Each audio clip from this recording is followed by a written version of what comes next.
même si je veux acheter la ressource, je ne peux pas parce que j'ai pas les preuves pour convaincre les décideurs de mon côté d'acheter une ressource.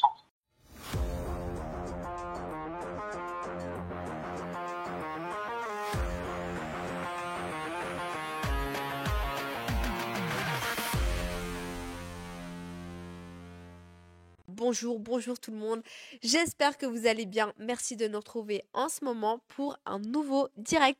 Alors là on est en connexion avec le Québec les amis, le Québec, oui, il y a des initiatives partout dans le monde et aujourd'hui on accueille Luc Boudreau du Québec. Salut Luc, ça va?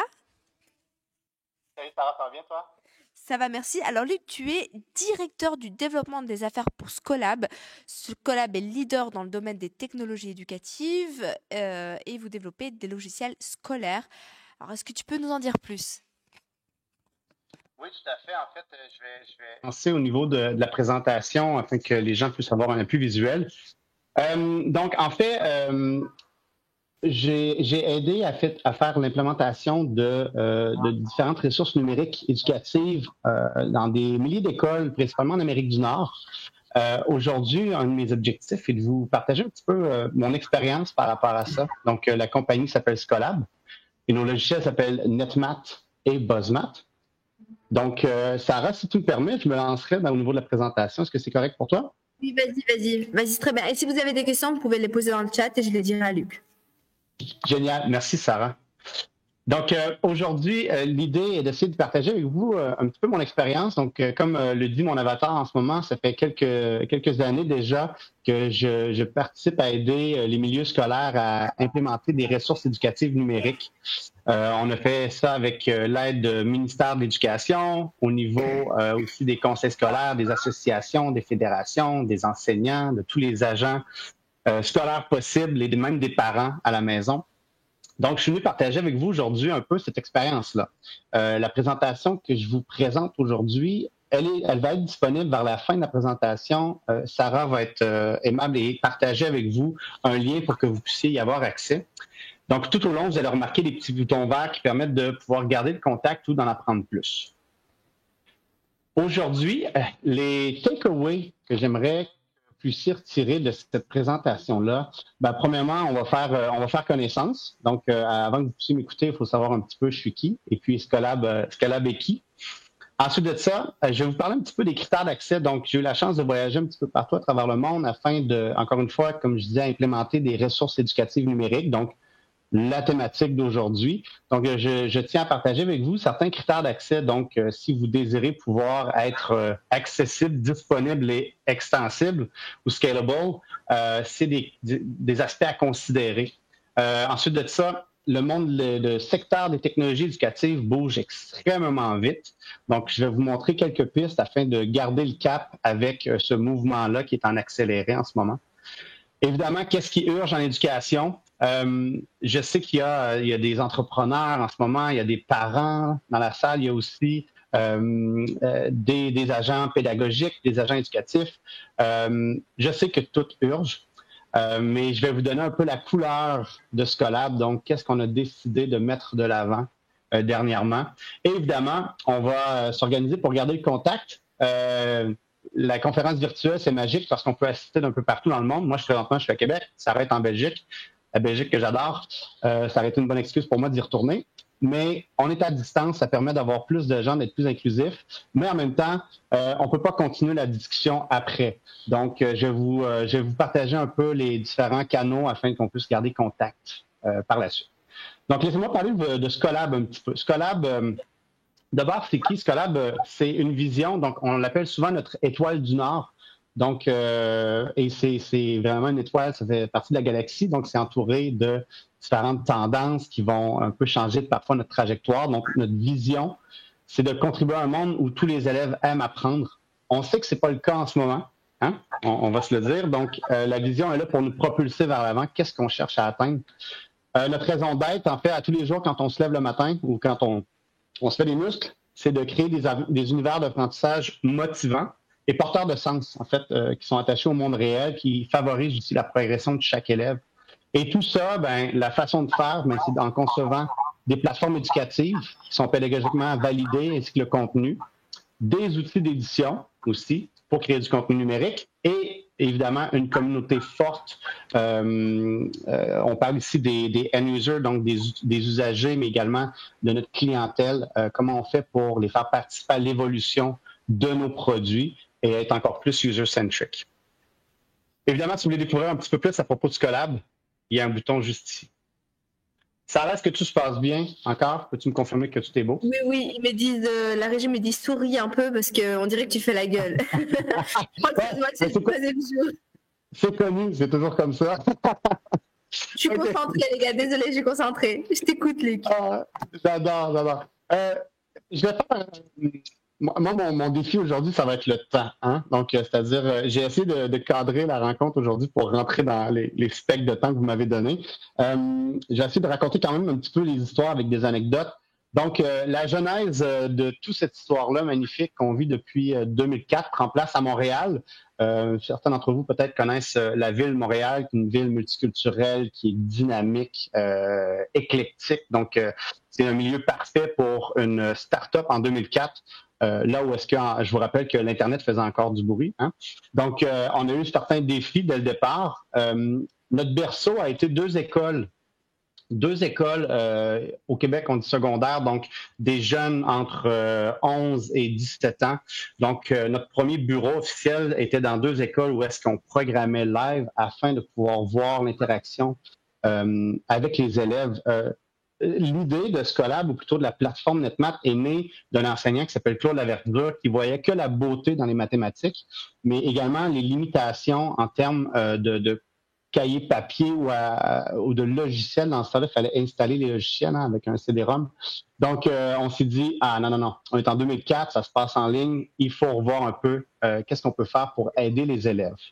Donc, ensuite de ça nous a apporté en 2009. Donc, on est passé du Québec à l'Amérique du Nord. Donc, on est allé voir nos voisins, les Américains aux États-Unis, et avec NetMath, mais version américaine, donc qui répondait au curriculum là-bas. On appelait la plateforme BuzzMath. On était chanceux parce que BuzzMath, dès son arrivée aux États-Unis, je ne sais pas s'il y a des fans de hockey, évidemment, je suis Canadien, donc je vais faire une métaphore avec le hockey, mais c'est comme si Wayne Gretzky, comme si on était une compagnie de bâtons de hockey, et Wayne Gretzky avait été le premier à utiliser notre bâton. Donc, les plus jeunes, j'espère que vous savez c'est qui Wayne Gretzky. Et puis aux États-Unis, ça a été Dan Meyer. Donc, c'est-à-dire, c'est un docteur en mathématiques qui a fait avancer beaucoup l'enseignement des mathématiques, entre autres faire les Three Act Math Problem. Donc, c'est-à-dire d'être curieux à l'expérience mathématique. Qu'est-ce que je connais? Qu'est-ce que je reconnais? Et puis, qu'est-ce que je sais? Donc, à partir de ce moment-là, on a fait un partenariat aussi avec eux. Donc, on a fait un site qui s'appelle graphingstories.com, qui est toujours en ligne. Parfois, je me promène dans des conférences aux États-Unis, puis j'ai la chance de voir des enseignants l'utiliser pour faire des workshops. Donc, je trouve ça assez extraordinaire. Ensuite de ça, fast forward, on s'en va en 2012. Donc, en 2012, on a mis veston-cravate, puis on est allé participer à un concours qui s'appelait le DML Contest Lifelong Learners. Donc, c'est-à-dire, le défi était d'implémenter un système de badges avec la collaboration de Open Badges dans une plateforme numérique. Donc, Open Badges, des sponsors étaient Mozilla, la Fondation MacArthur, puis ASAC. Donc, on était en fait un des gagnants de ce concours-là. Donc, on a implanté en collaboration avec plein d'autres pays, on a implanté dans notre plateforme un système de badges qui permet de garder en fait l'élève en appétit tout au long de son apprentissage, d'accumuler des badges de bronze, d'or. Je vous en parle un petit peu plus loin dans ma présentation.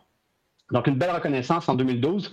À ce moment-là, en passant, je ne l'ai pas dit, mais on était toujours dans le sous-sol des parents à Cal. Donc, start-up, important, on réinvestit l'argent dans nos services, dans nos ressources humaines. À ce moment-là, on est encore dans le sous-sol des parents à Cal.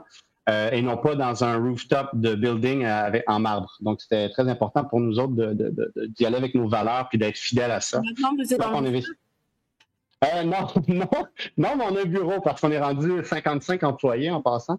Donc, une belle gang. Donc, on en a qui travaillent à distance, évidemment. C'est pas... En ce moment, avec la COVID, c'était déjà le cas pour nous. Donc, le remote learning, pour nous, on se disait qu'on n'avait pas le luxe de ne pas avoir des talents exceptionnels à cause de la distance. Donc, ça fait longtemps, nous, qu'on était déjà en remote. Puis, mais non, on n'a pas un bureau en marbre, mais on a un plus grand bureau.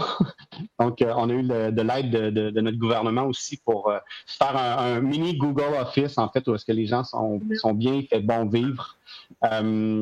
Alors, c'est ça, espace ouvert à Montréal, dans le quartier Hochelaga-Maisonneuve. Si jamais vous venez à Montréal, je me ferai un plaisir d'être votre géo et de vous faire une visite. En 2017, oui, c'est vrai, un bel accomplissement. En fait, on voulait toujours célébrer les maths, célébrer le plaisir de faire les maths. On a créé le plus grand concours mathématique en ligne au Canada. Donc, en 2017, on a eu un total de 90 000 élèves qui se sont connectés pour faire le concours. Donc, ça a été une belle reconnaissance au niveau du Canada pour nous. En 2000, là, vous voyez une récurrence, donc c'est un événement qui revient, mais c'est en partenariat avec le American Institute of Mathematics et un docteur qui s'appelle James Stanton. Si vous avez déjà écouté le film A Beautiful Mind, donc c'est l'université de Princeton, et c'est là que James a fait son doctorat en mathématiques. C'est un Australien qui a migré aux États-Unis. C'est la personne la plus extraordinaire, James Stanton, qui a créé, son idée était de créer des maths édifiantes, mais aussi joyeuses, donc de revoir le curriculum scolaire en entier par des activités beaucoup plus amusantes. Nous, on a eu la chance, même si on est à Montréal puis lui est aux États-Unis, il nous a sélectionnés pour livrer la version numérique de cette expérience-là. Et puis, depuis ce temps-là, on se suit la plateforme explodingdots.org, donc .org. Cette plateforme-là est gratuite. Elle est utilisée dans plus de 165 pays, territoires, traduits en 5 langues, dont le swahili, le français, l'anglais, le catalan, l'espagnol. Et puis, donc, c'est une belle carte de visite pour nous, évidemment, lorsqu'on voyage. Puis, en 2021, et puis on s'est rendu compte qu'on allait avoir besoin d'un coup de main, d'avoir des gens qui pensent comme nous, d'autres Scolabs qui allaient vouloir nous aider à pouvoir livrer cette vision-là, d'apporter tous les élèves dans un monde où est-ce qu'il fait bon apprendre, où est-ce que c'est plaisant. Donc, en 2021, on est ici aujourd'hui en train de rayonner un programme de partenariat à l'international, qui sait peut-être en Belgique un peu plus tard.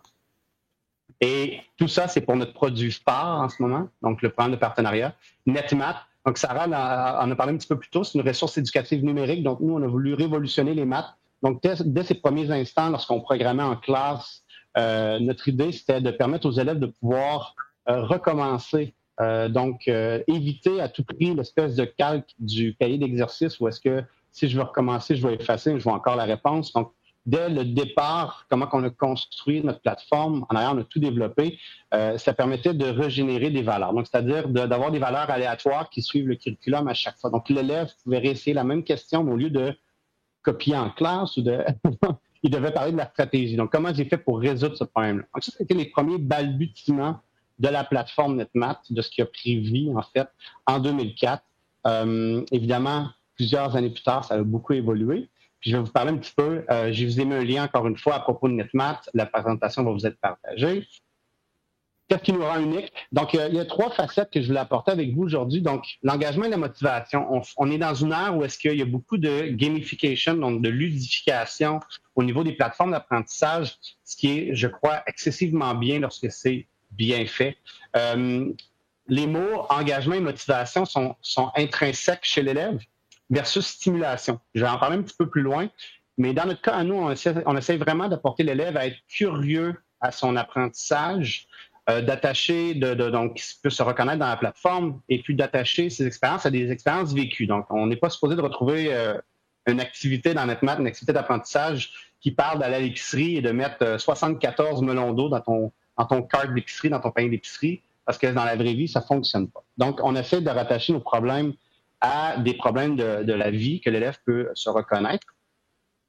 Et aussi, on investit en passant au niveau de la motivation. Certains d'entre vous vont peut-être connaître le concept ou le concept de growth mindset, donc l'état d'esprit de croissance ou la mentalité de croissance. Donc, on a investi, nous, beaucoup de temps et d'efforts et évidemment d'argent dans le développement d'une boucle de rétroaction à l'élève qui va lui permettre de pouvoir persister. Donc, quand on parle de persévérance scolaire, où est-ce qu'on va lui montrer, par exemple, où est-ce qu'il a fait une erreur, avant de lui dire tout simplement qu'il n'y a pas la bonne réponse, donc lui permettre de réessayer.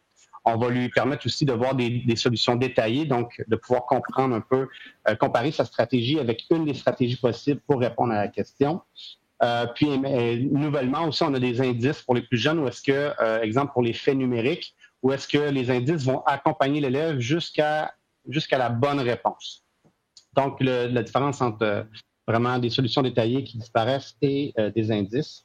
La diversité, pour nous, ça a toujours été très important. Je vais vous en parler un petit peu plus tard, mais c'est difficile d'engager un élève si un élève ne peut pas se reconnaître dans la plateforme ou dans le produit ou dans le service.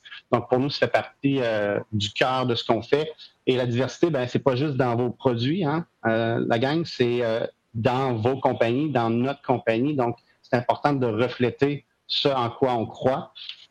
Et la ludification, l'interactivité. Donc, ce point-là, encore une fois, je vais y revenir un petit peu plus tard, mais en gros, dans la plateforme qu'on fait en ce moment, on parle d'activités défis qui ressemblent un peu plus à du gaming, où est-ce que je vais avoir 3 vies. On va parler de missions immersives, où est-ce que je vais voyager dans le temps pour rebâtir une ville qui est construite sur des concepts et des notions mathématiques. Je vais rencontrer d'ailleurs des vrais mathématiciens et scientifiques qui ont existé. Et l'interactivité, parce que, encore une fois, je vous en parle un petit peu plus loin, mais l'interactivité, c'est ce qui fait la différence avec la première image que je vous ai montrée un peu plus tôt. Hein. Je vais revenir rapidement, mais la première image que je vous ai montrée un peu plus tôt qui était celle-ci. Donc, et ça, c'est une image en fait qui m'avait marqué. C'est un de mes amis qui s'appelle Sulin Singh, qui est un disruptor en éducation, qui est canadien, et qui fait des conférences un peu partout dans le monde. Et puis, il a déjà travaillé avec nous, collaboré avec nous. Puis, il commençait souvent ses présentations avec ce symbole-là. Donc, un arbre qui n'a pas été créé pour être une feuille de calcul, et le iPad qui dit « moi non plus ». Donc, c'est là que l'interactivité prend tout son sens et peut engager l'élève, peut le motiver et également peut permettre de générer en fait des interactivités au niveau comportemental, mais aussi au niveau cognitif qui vont aider au niveau des différentes étapes de l'apprentissage. Je vais de l'avant. Je n'ai pas fait ma présentation pour pouvoir reculer, hein, je m'excuse. Les critères à considérer. Donc, je vous avais parlé un peu plus tôt. En fait, Sarah, est-ce qu'il y a des questions à propos du Scholar ou NetMath avant que je continue, juste pour être sûr? Pour le moment, ils ont l'air de très bien comprendre et suivre, donc pas de questions. Parfait, super. On s'habitue à l'accent québécois, ça va bien? Très bien. Franchement, moi, j'ai envie de venir te voir avec tes 27 degrés, donc c'est très bien. C'est bon. C'est pas toujours comme ça, hein? Je pense que tu ne voudrais pas nos hivers, Sarah. Mais l'accent, ça fait, tu vois, ça change déjà, donc c'est très bien. Parfait, super. Surtout à la 3e journée de conférence, ça fait du bien un peu de, exactement, un peu de couleur. Donc, d'abord, je vais passer à la prochaine section pour peut-être les entrepreneurs qui sont parmi nous aujourd'hui. J'ai une preuve de concept que j'aimerais apporter à plus grande échelle. Mon expérience des dernières années m'a permis de voir, entre autres, qu'il y avait des critères d'accès. Donc, pour moi, un critère d'accès, c'est littéralement un bloquant, peu importe que ce soit commercial ou au niveau de pouvoir tester des solutions en classe. Donc, il y a des critères maintenant qui doivent absolument être considérés si vous pensez vouloir scaler ou vouloir être accessible. On nous pose une question dans le chat. Il y a Have Benefit qui nous demande sur Twitch, est-ce que NetMath se concentre que sur les mathématiques ou il y a d'autres matières?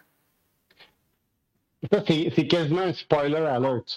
Donc, en ce moment, uniquement sur les mathématiques. Je pourrais arrêter ma phrase là, mais je pourrais dire tout simplement que en suivant nos aventures Scolab, donc la compagnie, NetMath, c'est le produit. Vous avez remarqué tantôt que quand j'ai présenté la vision, la mission, puis les ambitions, il n'y avait pas le mot mathématique. Donc le côté mathématique, ça se trouve dans NetMath. Et c'est ça, on est rendu à un moment où est-ce qu'on regarde pour essayer d'étendre cette vision-là dans d'autres matières, mais pour l'instant, c'est que des mathématiques.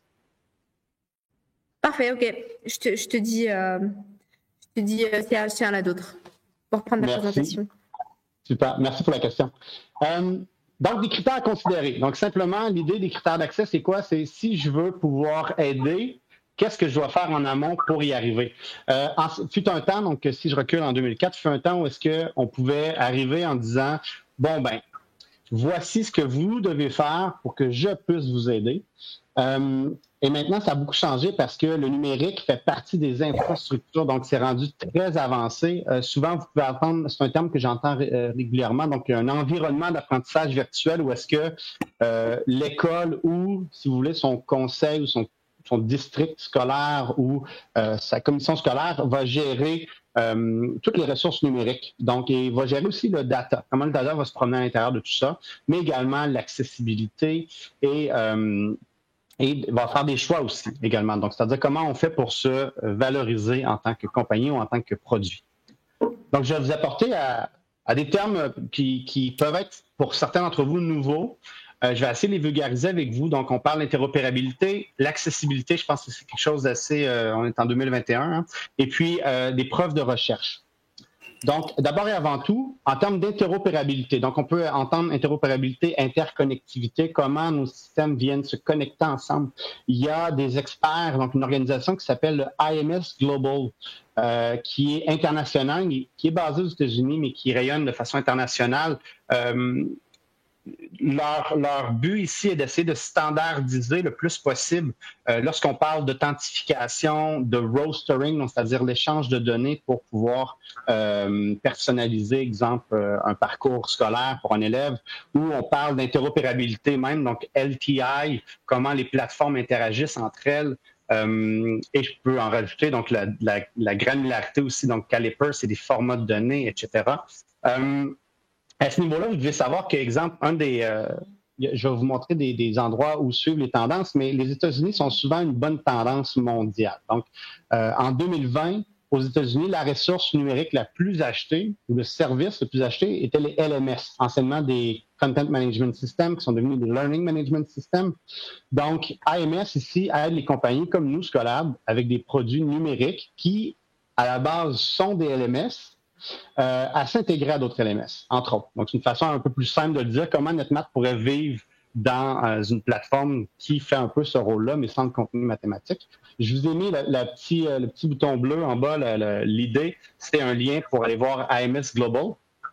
L'accessibilité, donc on est encore une fois dans les critères d'accès. Hein. Si on veut aider, qu'est-ce qu'il faut qu'on ait fait en amont? Donc, faciliter la connexion. Ensuite de ça, l'accessibilité. Super important. C'est le cas ici de l'expérience canadienne, fait en sorte que dans chaque province, et même au niveau canadien, il y a des règles d'accessibilité, s'assurer que tous les élèves peuvent avoir accès à vos ressources, ou du moins le plus possible. Vous allez retrouver sur ce site-là, donc en fait, je vous ai mis le lien du Web Access Initiative. Donc, les critères, c'est le WCAG 2.1. Je pense qu'on est rendu à 2.2 maintenant même, excusez la mise à jour, mais je vous ai mis un lien. Donc, vous allez voir sur ce site-là, vous allez pouvoir produire un statement, entre autres, d'accessibilité pour votre organisation. Et puis, il y a aussi des applications qui permettent de scanner votre site web, vos applications pour vous dire vous vous trouvez où en termes de scoring sur l'accessibilité. Personnellement, moi, je vous conseillerais de voir avec un consultant en numérique pour faire une montée en compétences, donc de ne pas juste corriger ce qui est déjà fait, mais de développer la compétence de pouvoir, dès le départ, penser en fonction de l'accessibilité de vos développements. Et un troisième critère qui est hyper important, qui sont des preuves. Donc, que ce soit ce qu'on appelle des group studies ou des case studies, ou que vous soyez research-based, on est en éducation. Si on veut que le numérique aide le pédagogique, il faut aller mesurer son impact. Il faut aller voir comment on aide, qui on aide, pourquoi on aide.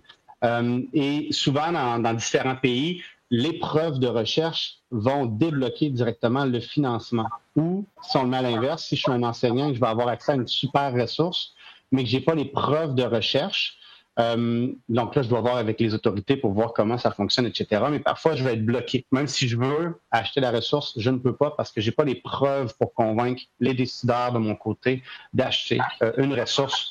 Group study, case study, research-based. Je vous ai mis un lien, encore une fois, petite lumière bleue, là. C'est un lien qui va vous apporter vers un petit booklet qui a été fait par ISTE, donc qui est le International Society for Technology and Education. Puis, ce booklet-là était par rapport au fait d'aider les enseignants à être des meilleurs acheteurs. Donc, de poser ce genre de questions-là à l'avance, en amont, afin de ne pas bloquer leur demande et de ne pas être frustrés par rapport aux ressources qu'ils voudraient utiliser. Beaucoup de milieux sont démocratisés en termes de budget, donc c'est l'enseignant qui a lui-même son argent. Donc, il doit remonter quand même pour faire valider le tout. Donc, un booklet à lire absolument si vous voulez mettre vos pieds dans les chaussures d'un enseignant et être efficace. Je pas dans un autre volet. L'engagement versus la stimulation. Et puis là, j'ai dit l'engagement est plus grand que la stimulation parce que je reviens un peu à l'idée quand je vous parlais d'interactivité et puis de faire en sorte que l'élève passe du temps, mais du temps de qualité sur l'écran. Évidemment, vous avez sûrement vu des documentaires comme Derrière nos écrans de fumée sur Netflix, où est-ce qu'on parle d'une certaine éthique dans le numérique.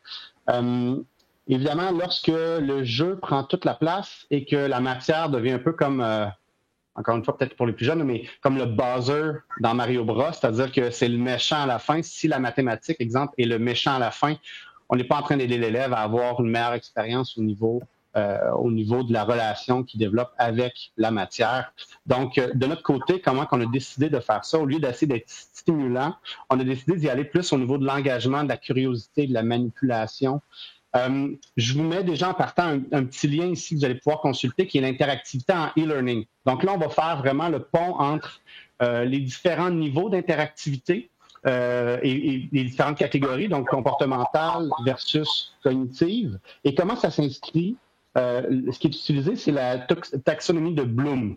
Donc, c'est-à-dire comment on passe de la simple connaissance avec une interactivité qui est simplement des clics puis naviguer à la résolution de problèmes avec des simulations, des vidéos, etc.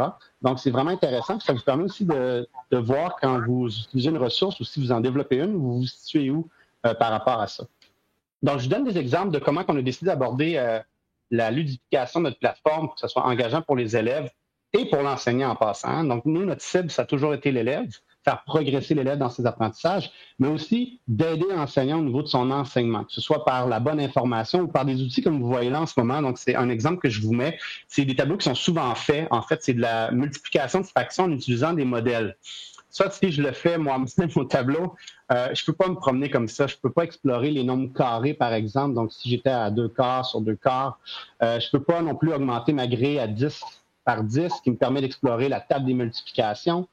Puis je ne peux pas non plus assurer, en fait, si je fais, je sais pas, mettons, 1/2 fois 1/3. Donc, si jamais mon élève me demande, ouais, mes 2/2 fois 1/3, ça donne quoi? Je ne peux pas modifier comme ça. Donc là, il faut se rendre utile, il faut rendre ça dynamique, il faut permettre à l'élève d'explorer, encore une fois, comme j'ai dit. D'autres types de manipulation, comme ça ici, un solide qui permet d'être ouvert. Donc, vous voyez que c'est l'élève qui va diriger lui-même l'exploration. C'est pas un simple vidéo non plus qui lui montre qu'est-ce que c'est. L'élève peut ouvrir, tourner, manipuler un solide comme ça pour voir comment il vient s'ouvrir. Et puis également, je vous mets ici un simple outil que vous allez retrouver dans la plupart des salles d'enseignement pour les jeunes. Donc, une balance qui permet évidemment d'être curieux, de comprendre. C'est les premiers pas souvent qu'on fait avec l'algèbre. Hein? C'est la première fois qu'on va effleurer un peu l'algèbre. Donc, ce type de balance-là, en classe, souvent, c'est présent, c'est bien. Mais en ce moment, en fait, durant la COVID, où est-ce que les élèves ont eu à faire l'école à la maison, on parle aussi d'équité. Donc, de développer des objets de manipulation qui permettent de rendre en fait un petit peu l'équité, donc de permettre à chaque élève d'accéder à du matériel qui normalement sera en classe ou qui n'ont peut-être pas les sous pour pouvoir se les procurer à la maison. Le numérique sert aussi à ça. Et de l'autre côté, évidemment, on a la portion engagée, donc c'est-à-dire on avait notre système de badge que je vous parlais un peu plus tôt. Je vous ai mis un lien si vous voulez lire là-dessus. Donc, je fais référence au concours que je vous ai dit qu'on avait gagné en 2012. Donc, des badges au niveau de l'accomplissement. Donc, pour chaque couleur de badge, donc bronze, argent et or, les élèves vont avoir à compléter des activités mathématiques. Donc, on est un peu fou, mais on récompense les élèves qui réussissent en mathématiques avec des mathématiques plus difficiles, au lieu de leur offrir d'acheter une nouvelle casquette ou de changer leur monde. Donc, tout ça, nous, nos avatars sont gratuits. Il n'y a pas de frais à payer là-dessus. Et plutôt, ce qu'on fait, c'est qu'on permet à l'élève qui a travaillé fort, qui a réussi des activités et qui a réussi à acheter des badges, de pouvoir, en fait, aller à un niveau supérieur puis de continuer à avoir des questions un petit peu plus complexes pour lui.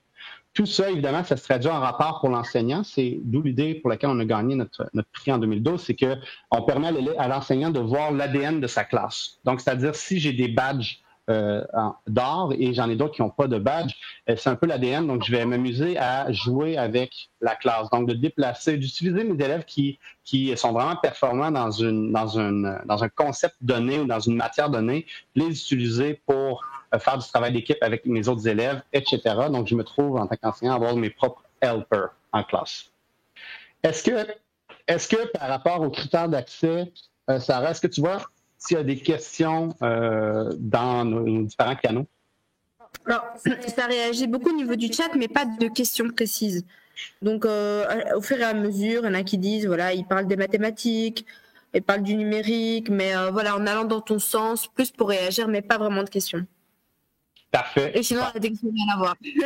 On a des questions rien à voir, mais comme il reste que, il est moins 4 déjà et qu'on avait juste que 16 heures et que ça passe tellement vite, je préfère te laisser continuer. Parfait. Donc, j'ai accéléré un petit peu. On est vers la fin en passant. Donc, comment vous garder informé? Je vais vous donner des sources, en fait, qui sont assez importantes. Ici, anciennement, on pouvait se permettre une fois de temps en temps de lire un livre. Maintenant, ça bouge à la grande vitesse éclair, que ce soit au niveau des environnements d'apprentissage numérique, au niveau du adaptive learning qui intègre la personnalisation de l'enseignement ou de l'apprentissage et avec l'aide de la technologie rend ça encore plus adapté pour chaque élève, l'intelligence artificielle. Donc, évidemment, c'est dur de passer sous le silence l'effet catalyseur qu'a eu la COVID sur les tendances lourdes. Je vous ai mis ici un petit bouton enjeux globaux qui va vous apporter vers l'intelligence du Forum économique, du Web Economic Forum, où est-ce que vous allez voir tous les enjeux globaux par industrie également. Donc, ça, c'est très intéressant si vous voulez vraiment vous ancrer dans le monde et comprendre qu'est-ce qui s'en vient, c'est quoi les principaux enjeux. Un des premiers aspects, c'est, je vous en ai parlé un petit peu plus tôt, donc les Learning Management Systems qui deviennent attention, Next Generation Digital Learning Environment, donc qui intègrent entre autres l'intelligence artificielle où est-ce qu'on va voir des enseignants numériques apparaître, donc l'intelligence artificielle qui va venir supporter l'élève. Il y a aussi des ressources qui font bien ça. Je sais qu'après moi, c'est Optania. J'ai entendu tantôt entre les branches, entre une discussion entre Sarah et Mona, que Optania, donc c'est un collègue en fait d'une association au Québec qui s'appelle EdTech, donc les entrepreneurs dans le développement des technologies éducatives au Québec. Donc, Optania, vous allez voir, j'imagine que Louis-Raphaël va parler entre autres du AI dans leur plateforme, comment ils viennent supporter les élèves. Ensuite de ça, rapidement, Adaptive Learning, donc je parle encore une fois d'être de plus en plus précis et plus granulaire dans l'approche. Anciennement, c'était l'enseignement pour tous égal et c'est comme ça que ça se passe. Maintenant, on est capable d'avoir des données qui sont extrêmement poussées. Je reviens à IMS Global au niveau des données comme Caliper où est-ce qu'on va pouvoir savoir si le parent est monoparental, travaille de nuit, si l'élève, lui, travaille à temps partiel, de considérer ça dans son chemin, son rythme d'apprentissage, ses chemins à lui d'apprentissage.